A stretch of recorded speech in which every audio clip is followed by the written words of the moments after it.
We'll get started in a second. Here's Joe Boyle. Thank you much, John. Our referee is Roy Kerbin, and we'll point out very quickly that for this welterweight championship bout, the mandatory kick requirement is not in existence. They do not have to kick the 8 times that are normally required in a championship bout of this sort. Very quickly, George, let's go to you first. Robles, what's his strong point? Ishmael Robles is a talented fighter with both hands and feet. He has a pretty balanced attack. He's knocked out 3 fighters with his right hand, 3 fighters with his left hand, and 3 fighters with his left leg. Okay, Ken Norton, what about Alan Dr. Watson? Alan Dr. Watson right now is going to come back. He lost 81 fights, or lost 4 out of 81. And he's working hard, he's fast, he's quick. He has a lot to prove. All right, Watson in the white and Robles in the blue. Good right hand by Watson as he got it in over the left defensive glove of Robles. Robles carrying the attack to Watson. Hook kick right there, got home to the midsection. Tried the overhand right, that misses. Comes up with the high leg kick, and that's picked off by the glove of Alan Watson. And now a quick solid punch to the jaw puts Watson on the floor. He gets up very, very quickly, but that punch surprised him, I think. He was completely surprised by that punch. Yes, he did. It was an overhand right, which he did not see. He was looking at the man's head going down.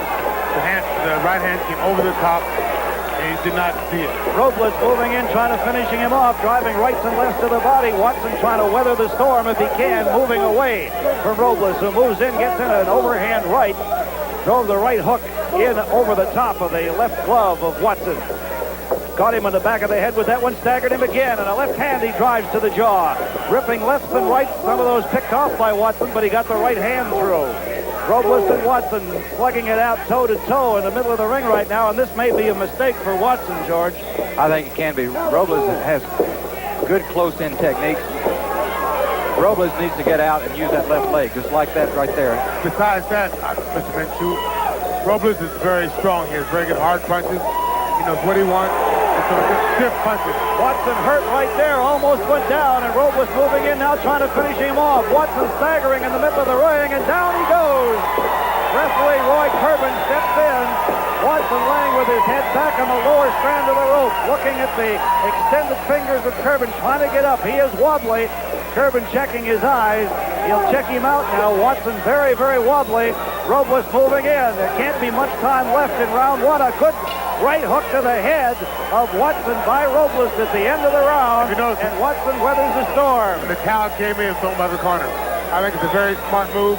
The referee should have stopped the fight early because the man was out on his feet, and he could have gotten hurt very badly. And right now, we cannot afford to have anyone injured in this event.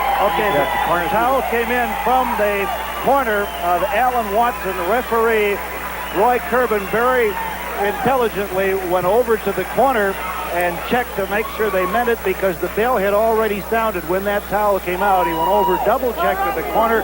They said, no, that's enough, and that will do it. That's right. That corner really cares about their fighter, because they saw he was hurt. They didn't want him to get hurt badly. Ishmael Robles set up the fighter with his very, very, very strong left leg throughout the fight and followed up with hand techniques. I don't want to say anything bad against the referee, but I think the referee should be told or schooled that the individual is hurt like he was hurt.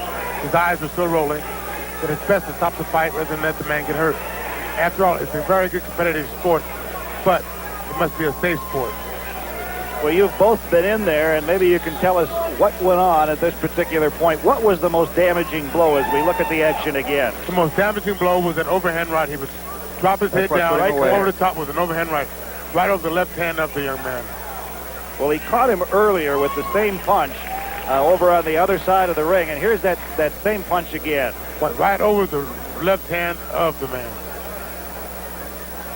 Well, we said at the point that Watson doing what he's doing here may have been a mistake, trying to trade punches with Robles. Well, I think he was a bit overmatched. Anyway, going inside, he was losing. Outside, he was at the mercy of the man's kick. Robles is a very well-schooled fighter, very well-trained fighter, and this time he was just on top of everything. Well, I know Robles has it together, and one of the things that is interesting back in Galveston, I understand that his friends in Galveston have rented a hall to show this thing on giant screen television, so he's a very, very popular young man back there. As a matter of fact, one of the things that happened to him last week Galveston JCs gave him the Distinguished Service Award. All right, let's go up to Joel Myers, the ring announcer, for the official announcement. The winner on a technical knockout and still the world welterweight champion, Ishmael Robles.